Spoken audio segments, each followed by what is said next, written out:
بيبدأ فيلمنا بنشوف بو وهو بيقاتل سمكة كبيرة وبيطير فوق في السماء. ساعتها السمكة بتهاجم بو وبتدمر المرسى اللي هو واقف عليه، بيطير فوق في السماء وبيضربها بيكتفها بديلها وبيقدر يرميها على المرسى وبيخرج منها كل الأطفال اللي هي أكلتهم. وبسبب اللي حصل ده بيفضلوا أهل القرية يحيوا بو على شجاعته. وأثناء كده بيجوا 3 أطفال وبيسألوا بو عن المحاربين ال5، فبو بيقول لهم كل واحد من المحاربين ال5 في مهمة بره وادي السلام، وإن كل واحد منهم في مهمة مختلفة عن التاني. وفي الوقت ده بيبقى المعلم شيفو متعصب جدا من اللي بو بيعمله وبيطلب منه انه يجي وراه. بيقول المعلم شيفو لبو انه خلاص جه الوقت علشان يختار خليفة ليه. ووقتها بيبان على بو انه هو مصدوم ومش فاهم حاجة، فبيشرح له المعلم شيفو انه لازم يختار تنين مقاتل جديد، وانه بمجرد ما هيختاره هيكون هو الزعيم الروحي لوادي السلام. ويكمل المعلم شيفو كلامه لبو وبيقوله انه محدش وصل للمنصب ده غير المعلم اوجواي، لكن وقتها بيرفض بو وبيقوله انه هو مش عاوز يحصل كده وانه حابب يفضل هو التنين المقاتل. فبيفكروا المعلم شيفو ان مهمته هي نشر السلام في الوادي، وان القتال مش هو افضل طريقة لنشر السلام. وبيقولوا ان هم هيقابلوا المرشحين لمنصب التنين المقاتل بكرة الصبح، وبيسيبه وبيمشي. وتاني يوم بتبدأ الحفلة اللي هيتم فيها اختيار التنين المقاتل الجديد، وبنشوف كل المرشحين وهم بيظهروا مهاراتهم في السماء وهم طايرين. ولما بيجي وقت اختيار بو للتنين المقاتل الجديد بيتوتر بو جدا وما بيكونش عارف يعمل ايه، وساعتها بيشاور بو على نفسه وبيقول ان هو هيبقى التنين المقاتل الجديد. فبيفرحوا كل الموجودين في الحفلة ما عدا المعلم شيفو، بيكون مصدوم من اللي بو عمله. وبعدها بياخد بو وبيروح لشجرة الخوخ، وبيقول المعلم شيفو لبو انه لازم يختار خليفة ليه، وبيسيبوا المعلم شيفو وبيمشي. وساعتها بو بيقعد جنب الشجرة علشان يفكر في كلام المعلم شيفو وبيحاول يتأمل علشان يقدر يفكر بعمق. في الوقت ده بيتفاجئ بو لما بيشوف شخص غريب وهو بيتسلل للقصر، فبيدخل بسرعة بو للقصر وبيفضل يدور عليه، ولكن وقتها الشخص ده بيكون بيختفي بسرعة. وساعتها بو ما بيقدرش يوصل ليه، وكمان بيفضل يسرق كل حاجة قدامه من غير ما ابوه يحس بيه. ولكن فجأة ابوه بياخد باله منه وبيشوفه وهو بيسرق الأسلحة اللي موجودة في القصر، وساعتها بيرمي الشخص ده السلاح اللي في ايده على ابوه. ولكن لحسن الحظ بيقدر بو يعكس اتجاهه ويثبته في الارض. بيبدأ بو يهاجم الشخص ده وبيدور ما بينهم معركة كبيرة جدا لحد ما بينكشف القناع اللي على وش الشخص ده، وبنعرف ان هي ثعلبة صغيرة تقدر تخدعه وتفهمه ان هي ماتت. واول ما بيقرب منها بتضربه وبتاخد منه عصاية الحكمة، فبيتضايق بو وبيستخدم السلسلة اللي معاه، لكن بو بيقدر يهاجمها تاني وبيقدر يثبتها في مكانها قبل ما تهرب. وبيروح لها بو بياخد منها عصاية الحكمة وبيحبسها في قفص، وبيقول لها ان هو حكم عليها بالسجن لمدة 2 وبالرغم من كده ما بيهمهاش ثعلبة وبتفضل تتريق عليه. وفجأة بيوصلوا لعمال المحجر وبيعرفوا بو ان تايلونج رجع من تاني، بيقولوا ان هو سرق كل الحديد بتاعهم ودمر المحجر. فبينصدم بو لما بيعرف الكلام ده وبيقول لهم ان المفروض ان تايلونج محبوس في عالم الارواح. وقبل ما ياخدوا الثعلبة للسجن بتقول لبو ان كل خطوة بتسيب اثر اصغر من الخطوة اللي قبلها، فبيستغرب بو من كلامها جدا ولكنه ما بيهتمش. وبعد شوية بنشوف هو رايح المحجر، وساعتها بيكتشف بو ان المحجر اتدمر بالكامل. ولحظتها بيستغرب جدا لما بيشوف اثار اقدام تايلونج على الارض واللي بتكون كل خطوة اصغر من الخطوة اللي قبلها. فبيفتكر بو كلام الثعلبة وبيقرر انه هو يروح لها السجن، وفعلا بيروح لها السجن وبيعرف منها ان هي اسمها جين. وبيبدأ بو يتكلم مع جين وبيسألها اذا كانت تعرف حاجة عن تايلونج، فبتقوله جين ان تايلونج مرجعش من عالم الارواح، وان اكيد الساحرة اللي اسمها كاميليان هي اللي نقرت على شكله علشان تخوفكم. وبتبدأ جين تشرح لبو ان الساحرة كاميليان دي هي حرباية شريرة جدا، وانها تقدر تغير شكلها على اي شكل اي كائن هي عاوزاه. فبيستغرب بو جدا وبيسألها عن السبب اللي يخلي كاميليان تيجي لوادي السلام على شكل تايلونج. فبترد عليه جان وبتقوله ان كاميليان ساحرة شريرة جدا وانه هو لازم يدور عليها ويهزمها. تعرض عليه ان هي ممكن تساعده وتوصله لمكانها، وده بمقابل ان هو يحررها من السجن. وبتبدأ جين تحاول تقنع بو وبتقوله ان كاميليان بتقدر تتنكر على اي شكل اي كائن وانه مستحيل يعرفها لوحده، وساعتها بيقرر بو ان هو يحررها علشان تساعده. ولكن فجأة بيجي المعلم شيفو وبيسأل بو عن سبب وجوده هنا. لحظتها بيبدأ بو يحكي لمعلم شيفو على حكاية الساحرة كاميليان، وبيقوله ان هو واثق ان هي بتخطط لحاجة شريرة وانه لازم يقف قصادها قبل ما تضرهم بأي حاجة وتضر وادي السلام. فبيتضايق المعلم شيفو وبيفكر بو ان المهام الخارجية دي من اختصاص المحاربين الخمسة، وبيعرفوا ان هو لازم يفضل هنا ويدور على خليفة ليه. ولكن بو ما بيسمعش كلام المعلم شيفو، قرر ان هو يروح يقاتل الساحرة كاميليان. ونشوف بعدها جين وهي فرحانة ان هو خرجها من السجن، وده عشان العرض اللي هي قالته له ان هي هتقدر توصله لكاميليان. وقتها بيظهر على المعلم شيفو ان هو متعصب جدا من اللي بيحصل. بعدها بنشوف بو وجين وهما بيبدأوا رحلتهم علشان يوصلوا لكاميليان، وفي الطريق بتاخد جين على عصاية الحكمة من بو، وبتسأله اذا كانت العصاية دي فعلا عندها قدرة على فتح بوابة لعالم الارواح. فبياخد منها العصاية وبيأكد لها بتفتح بوابة لعالم الارواح. مكان تاني بعيد وبنشوف مجموعة من المجرمين وهم متعصبين جدا، وده لان كاميليا فرضت عليهم الضرايب على المدينة بتاعتهم اللي اسمها جوني بار، وبيكونوا كلهم مستغربين ان هي استدعتهم للقصر بتاعها، ولكن لسه ما حضرتش الاجتماع لحد دلوقتي. وبنعرف وقتها ان كل واحد من المجرمين دول زعيم عصابة كبير جدا في مدينة جوني بار. ولحظتها بيقترح الدب على باقي الزعماء انهم يقتلوا كاميليان، وده لانها بتاخد ضرايب كتير، وكمان علشان رجالتها بقوا مسيطرين على كل جزء في المدينة. ولكن ساعتها بيرد عليه التمساح وبيقولوا ان هم مش هيقدروا يعملوا كده، وده لان كاميليان ممكن تكون موجودة معاهم هنا، ممكن تكون واحدة منهم. ولحظتها بيقف التمساح وبيغير شكله وبيتحول لكاميليان، فبيترعبوا كل الزعماء وبيخافوا منها وبيعتذروا لها. لكن كاميليان بترفض اعتذارهم وبتقول لهم ان هي هتزود الضرايب عليهم بسبب كلامهم. فبيتعصب الدب جدا وبيرفض ان هو يدفع ضرايب اكتر. فبتتعصب كاميليان وبتغير شكلها، بتحول نفسها لفيل عملاق، وبتفضل تقرب من الدب وبتهدده وبتعرفه ان هي مش هتقتله المرة دي، ولكنها بتضربه وبتوقعه من على السلم. وبالليل بنشوف بينك وهو بيتسحب وبيخرج من المطعم، ولكن لحظتها بيتخض جدا لما بيقابل ليه قدام المطعم هو كمان. وساعتها كل واحد فيهم بيعترف للتاني ان هو قلقان على ابوه، وبيقرروا هما الاتنين ان هما يروحوا وراه علشان يكونوا معاه ويساعدوه. وبنرجع تاني لبو اللي بينبهر لما بيشوف مدينة جونيور من بعيد، وبتعرفوا جين ان كاميليان مسيطرة على المدينة دي بالكامل، وبتقولوا ان هما لازم يسرقوا مركب من اللي موجودة على المرسى علشان يوصلوا لهناك. ولكن بو بيرفض فكرة السرقة، وبيقرر ان هو يدخل مطعم الارانب ويدور على صاحب المركبة علشان يوصلهم. وفعلا بيدخلوا هما الاتنين للمطعم، وهناك فاجئ بو لما بيلاقي كل الموجودين مجرمين واشرار. وساعتها جين بتروح لمجموعة من الاشرار وهما بيلعبوا دومينو، وبتقول لهم ان هي حابة تلعب معاهم. اما بو بيروح لصاحب المركب وبيطلب منه انه يوصلهم للمدينة، فبيوافق صاحب المركب ولكن بشرط ان هو ياخد ضعف الفلوس. وبنرجع تاني لجين اللي بتكون كسبت فلوس كتير جدا من اللعب، وبتشتري اكل كتير وبتطلب من بو ان هو ياكل معاها، وبالغلط بيخبطها بو وبيوقع منها كل قطعة الدومينو اللي غشت بيها في اللعب. وبيفهموا المجرمين لما بيشوفوا الدومينو على الارض ان هي خدعتهم، وبيبداوا يحاصروا بو وجين. ولحظتها بو بيعتذر لهم على اللي حصل، لكن المجرمين بيتعصبوا وبيهجموا عليهم. وساعتها جين بتدافع عن نفسها وبتتفادى كل هجماتهم. وكمان بيبدأ بو يستخدم مهاراته هو كمان ويدافع عن نفسه، وبيقدر يهزمهم واحد ورا التاني. وفي الوقت ده بنلاحظ ان المطعم موجود على حافة الجبل على وشك ان هو يقع. وبنرجع تاني لجين اللي بتكون موهوبة في القتال، تبدأ تستخدم مهاراتها وتسرق من المجرمين فلوسهم، لكن بو بيمنعها وبيرجع لهم فلوسهم من تاني. وفجأة بيظهر واحد من المجرمين وبيهجم على بو وجين وبيوقعهم هما الاتنين من المطعم. ولكن لحسن الحظ بتكون المركبة تحتيهم وبيقعوا هما الاتنين على المركبة اللي هتوصلهم. وساعتها بياخدهم صاحب المركبة لرحلتهم لمدينة جوني بار. بيظهر على جين ان هي فرحانة جدا لانها راجعة لمدينتها، وبتبدأ تحكي لبو عن حياتها وبتعرفه ان هي كانت يتيمة، وبتقوله ان هي صغيرة كانت بتسرق الاكل علشان تقدر تعيش، لحد ما في يوم واحد من سكان المدينة اتبناها ورباها. فبيتعاطف بو جدا معاها وبيديها بسكوتة، وبيعرفها ان هو كمان كان يتيم لحد ما والده لقاه. ومن الناحية التانية بنشوف كاميليان وهي بتراقب العمال وهم بيضربوا على المعدن. وفي الوقت ده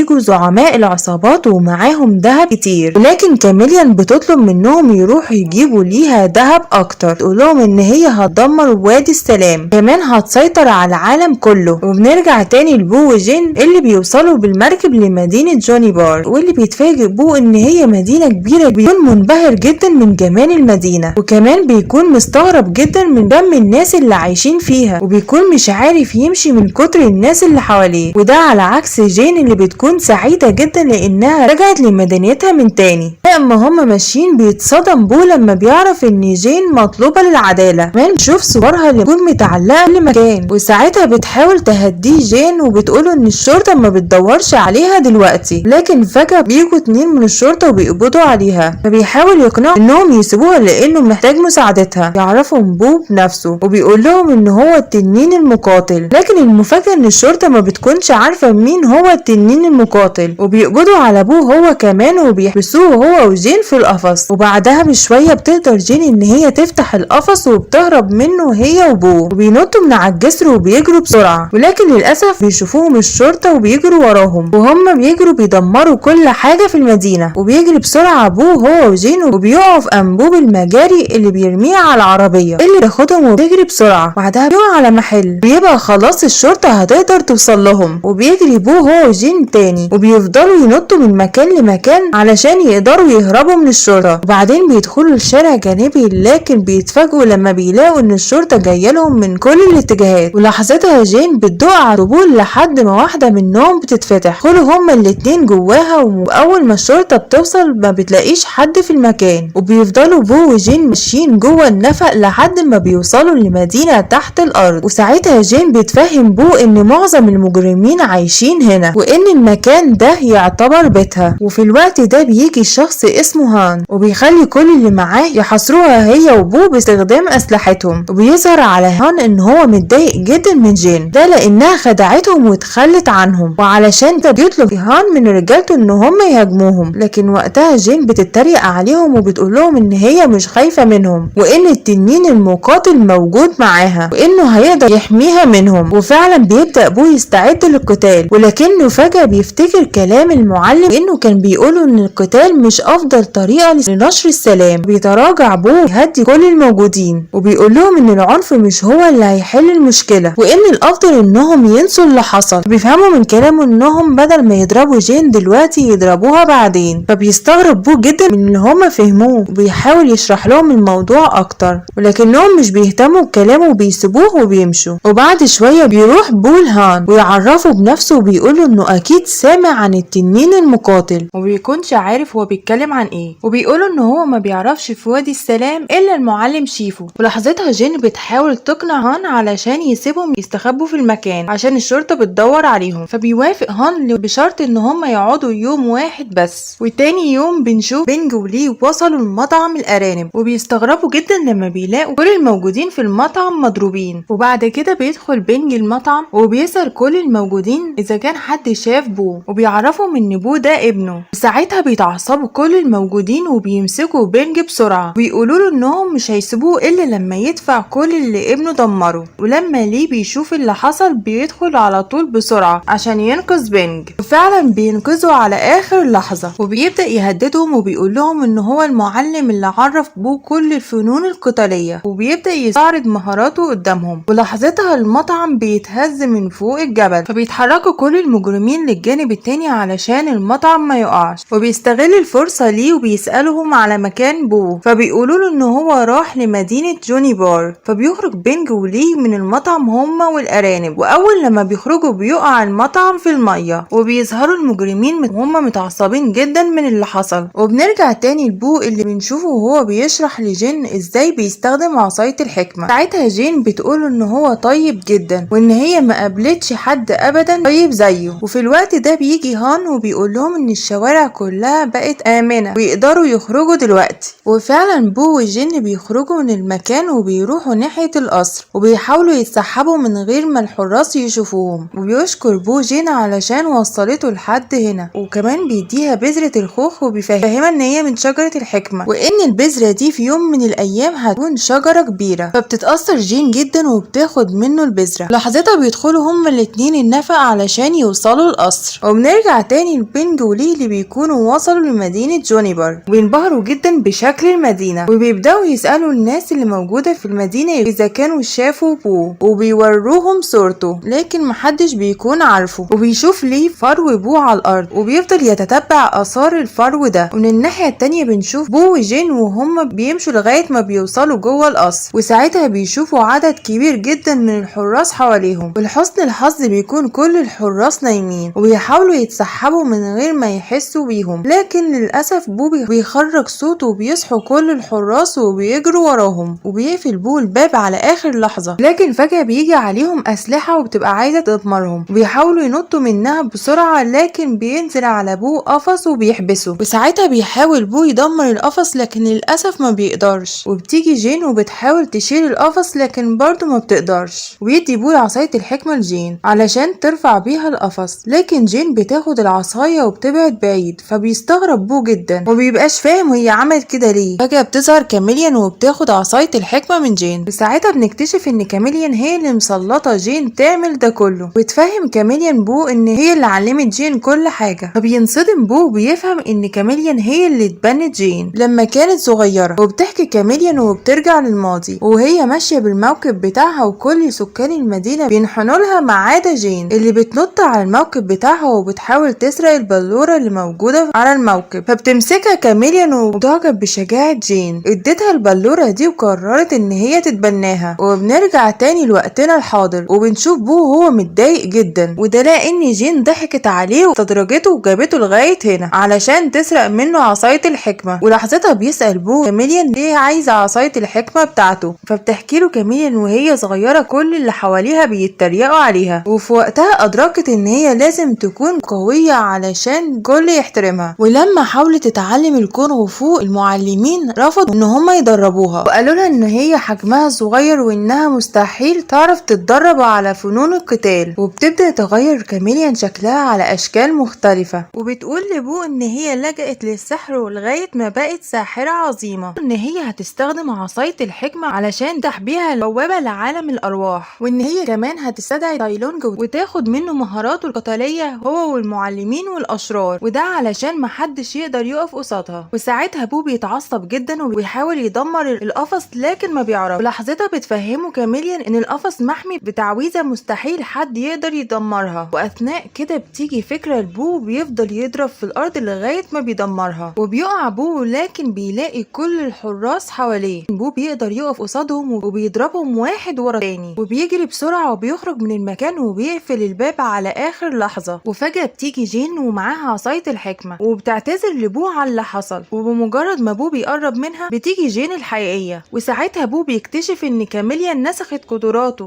وفجأة بتظهر كاميليان على حقيقتها وبتضربه وبتوقعه من على الجسر. اللحظة دي بتظهر جين ان هي متضايقة عشان بو. كاميليان بتفكرها بالقاعدة الاولى في الشارع ان هي ما تثقش في اي حد، وبتطلب منها تيجي وراها علشان يفتحوا بوابة لعالم الارواح. في الناحية التانية بنشوف بو وهو متعلق في جذع شجرة كون خلاص هيقع من فوق الجبل. ولسوء الحظ بيشوف واحد من الحراس وبينط عليه وبيحاول يوقعه من فوق الشجرة، وبيكون خلاص بو هيقع من فوق الشجرة. ولكن فجأة بيظهر بينج وبيوقع الحارس من فوق الجبل، وساعتها بيوصل ليه وبينقذهم على اخر لحظة وبياخدهم كلهم وبيطلعوا فوق البرج. وهناك بيشكرهم بو لانهم انقذوا حياته. وبيحزن بو جدا لانه ما سمعش كلام المعلم شيفو، وبيقول ان هو لو كان فاضل في الوادي ما كانش كل ده حصل. وبيكون بو ندمان جدا لانه وثق في جين. وبيجي بينج وبيواسي بو وبيقوله انه اي حد ممكن يغلط لكن المهم يتعلم من غلطاته. واثناء ما هما بيتكلموا بيشوفوا الحراس وهم شايلين اقفاص كتيرة جدا وطالعين على سلالم القصر. وبنرجع تاني لكاميليان اللي بتلاحظ ان جين حزينة وتفهمها ان هي وبو عمرهم ما هيكونوا اصدقاء، وكمان بتفهمها ان هي لازم تستغل كل اللي حواليها علشان توصل للي هي عايزاه. تغرب جين جدا من كلام كاميليان وبتسألها اذا كان كمان بتستخدم تستغلها علشان توصل للي هي عايزاه. فبتفهمها كاميليان ان هي اتبنتها علشان ذكية وجشعة وعديمة الرحمة زيها، وبتقولها بمجرد ان هي تفقد الصفات دي ان هي هتتخلص منها لانها مش هتبقى محتاجة لها. وبعدها بتبدأ كاميليان تستخدم عصاية الحكمة وبتطلع منها ضوء شديد جدا وبتفتح بوابة لعالم الارواح. ولحظتها بتستدعي تايلونج، وبيستغرب جدا تايلونج لما بيلاقي عصاية الحكمة موجودة مع كاميليان، وبيقول لها ان ممكن بو يكون شخص غبي لكن عمره ما هيكون خاين ويسلم عصاية الحكمة لواحدة زيها. وفجأة بتتحرك جدران القصر ويظهر عدد كبير جدا من الاقفاص، فبيستغرب تايلونج اكتر من اللي هو شايف، فبيسأل كاميليان عن السبب اللي خلاها تستدعيه. فبتفهمه كاميليان ان هي استدعته علشان يعلمها افضل واقوى حركات الكونغ فو. فبيرفض تايلونج ان هو يعلمها اي حاجة، وقبل ما يسيبها ويمشي بتخفي كاميليان البوابة وبتخلي الحراس ينقضوا عليه، وبيبدأ تايلونج يضربهم واحد ورا التاني باستخدام مهاراته في الكونغ فو، وما بيقدرش اي حد من الحراس ان هو يقف قصاده. ولما بيجي الدور على اخر واحد فجأة بيتحول لكاميليان، واللي بتستخدم قدراتها السحرية وبتسحب مهارات تايلونج بكامل، وبيقع تايلونج على الارض. واول ما بيقوم بيتفاجئ ان كاميليان اتحولت لشكله وبتضربه بمهاراتها القوية اللي هي سحبتها منه وبترميه في القفص. وبترجع تاني كاميليان لشكلها طبيعي وبتفهمه ان هي سحبت كل مهاراته، وبتقوله ان هي بس البداية. وبتفتح كاميليان البوابة تاني وبتستدعي جنرال كاي، وبتكون جين مصدومة من اللي بيحصل. ولما بيطلع نواة الخوخ بتفتكر كلام بو، تخرج من المكان وهي حزينة. وبنرجع تاني لبو اللي ساعتها بيحاول بينج ولي ان هما يقفوا قصاده علشان ما يروحش يقاتل كاميليان، لكن بو بيرفض الاستسلام وبيقول لهم ان هو مستحيل ان حد يتأذي بسببه، وبيسيبهم وبيمشي. واثناء هروب جين من المكان بتقابل بو وبتفرح جدا ان هو لسه عايش، وبتعتذر له لانها خانته، وبتوعده ان هي مش هتقف جنب كاميليان تاني. لكن بو ما بيصدقهاش وبيكمل طريقه. لكن لحظتها جين بتترجاه ان هو ما يعملش كده، وبتبدا تهاجمه وبتفهمه ان هي تعمل كده علشان تحميه من كاميليان. فبيقول لها بو ان هو وثق فيها لكن هي اللي غدرت بيه، وبيقول لها ان هو مش هيفرق لها لو هو اتأذى من كاميليان، وبيسيبها وبيمشي. وبتجري جين وراه وبتحضنه وبتعيط، وبتفضل جين تترجاه ان هو يسيبها تعمل حاجة واحدة بس صح في حياتها. فبيتأثر بو بكلام جين وبيواسيها وبيفهمها ان هو لازم يقف قصاد كاميليان مهما حصل. فبيطلب منهم انهم يبعدوا عن المكان وبيسيبهم وبيمشي. وساعتها بتيجي لجين فكرة، تاخد بينج ولي وبتروح لمخبأ المجرمين، تبدأ تفهمهم ان بو في خطر وان لازم يقفوا جنبه علشان يقدروا يرجعوا مدينتهم تاني من كاميليان، وانهم لو عملوا كده مش هيدفعوا ضرايب كتير تاني. بيفرحوا كل الموجودين وبيفهموا انهم هيقدروا يسرقوا المدينة بعد كده ومحدش هيقدر يقف قصادهم، وبيقرروا فعلا انهم يساعدوا بو. وبنرجع تاني لكاميليان اللي بتستدعيهم كلهم وبتسحب قوتهم وبتحبسهم في الاقفاص. وفي الوقت ده بيتسحب بو من غير ما حد يحس بيه، ويتفاجئ لما بيلاقي الجنرال كاي محبوس في القفص، كمان اللورد شين. وساعتها الاشرار بيلوموا بو لانه لو كان حافظ على عصاية الحكمة ما كانتش كاميليان حبستهم وسحبت قدراتهم. ولحظتها بيظهر تايلونج لبو وبيقوله ان المعلم اوجواي غلط لما اختاروا التنين المقاتل، فبيعتذر له بو، بيوعده ان هو هيرجع له قوته ومهاراته وهيوصله لعالم الارواح من تاني. لكن تايلونج ما بيكونش مصدقه. وبنروح للحراس اللي بيتفاجئوا ما بيلاقوا ليه جاي عليهم، وبتبدأ معركة كبيرة جدا ما بين الحراس ومجرمين المدينة. وبنرجع تاني لبو اللي بيروح لكاميليان وبيطلب منها ترجع له عصاية الحكمة بتاعته، فبتقفل كاميليان البوابة وبترجع له العصاية وبتفهمه ان هي ما بقتش محتاجاها، وبتقوله ان هي سحبت كل قدرات ومهارات المقاتلين في عالم الارواح، كده تقدر تدمر وادي السلام وتسيطر على العالم. واول لما بو بيقرب منها بتتحول للورد شين وبتهاجم بو، وبو كمان بيبدأ يهاجمها، وبتفضل كاميليان تتحول من مقاتل للتاني وبتفضل تهاجم بو بشراسة، بتضربه وتحدفه لبعيد. لكن بو بيرجع تاني يضربها بكل مهارة. وقبل ما كاميليان ترجع تاني تهاجم بو بتحدف عليها جين قفص وبتوقعها، فبتتحول كاميليان لفيل وبتمسك جين. لكن جين بتقدر تنقذ نفسها ببذرة الخوخ، وفعلا جين بتقدر تهرب منها على اخر لحظة. فبتتعصب كاميليان جدا، تتحول لكائن عملاق كبير جدا شكله مخيف، تهجم كاميليان على بو وجين اللي بيجروا بسرعة. لكن فجأة بتقدر توصل كاميليان لجين وبتاخدها وبتطير بيها، وبيجري بسرعة بو وراها وبيقدر يوصل لها. بيقدر يسيطر على كاميليان بعصايته عصاية الحكمة وبيقدر ينزلها تاني للقصر، وساعتها بتوقع جين على الأرض. ولما جين بتفوق بتروح تطمن بسرعة على بو، وبتفضل كاميليان تقاتل بو لغاية ما بتحبسه في قفص، وبتروح له جين علشان تحاول تخرجه، لكن بيطلب منها ان هي تروح تقاتل كاميليان، وبيأكد لها ان هي هتقدر تهزمها لانها النواة الجديدة، وبيديها عصاية الحكمة ويقول لها ان هو واثق فيها. وفعلا بتبدأ معركة كبيرة ما بين جين وكاميليان، وللأسف بتكون كاميليان هي المتفوقة في القتال، فبتقول لجين مستحيل ان هي تقدر تهزمها، فبتتضايق جين جدا وبتستخدم عصاية الحكمة وبتعمل الحركات اللي بو علمها لها، وفعلا بتنور العصاية وبتكون تنين وبيهاجم كاميليان وبتخبطها في الجدار وبتفقدها الوعي. وفي الوقت ده بيجي بينج ولي اللي بيبقى معاهم كل المجرمين وبيفرحوا جدا من اللي شايفينه، وساعتها بتتفاجئ لما بتلاقي بو جنبها وبتفهم ان هو كان قادر يخرج من القفص في اي وقت، فاهمها ان هو كان لازم يعمل كده علشان يديها فرصتها وتثق في قدراتها. وفجأة بتفوق كاميليان وبتبدأ تهاجمهم من تاني، لكن بينقض عليها بو بيضربها بعصاية الحكمة ضربة قوية جدا وبيقضي عليها، ولحظتها بيستخدم بو العصاية وبيسحب منها كل القوة اللي هي اخدتها وبيرجعها لاصحابها من تاني. بيتحرروا كل المجرمين والاشرار وبيروحوا ناحية بو، وبيقرب دايلونج منه وبيقول له ان المعلم اوجواي كان عنده حق لما اختاره، فبيشكرهم بو وبيستخدم عصاية الحكمة وبيفتح لهم بوابة لعالم الارواح. بيبداوا المعلمين والاشرار يدخلوا البوابة واحد ورا التاني، وبياخد دايلونج كاميليان معاه وبيقفل بو البوابة، وبكده بيكون بو نجح في مهمته. وبعد فترة بيرجع بو للقصر وبياخد جين معاه، وهناك بيقابلوا المعلم شيفو اللي بيتفاجئ لما بيعرف ان بو اختار جين تكون خليفة ليه، وبالرغم ان المعلم شيفو ما بيكونش مقتنع لكن بيوافق في الاخر. واخيرا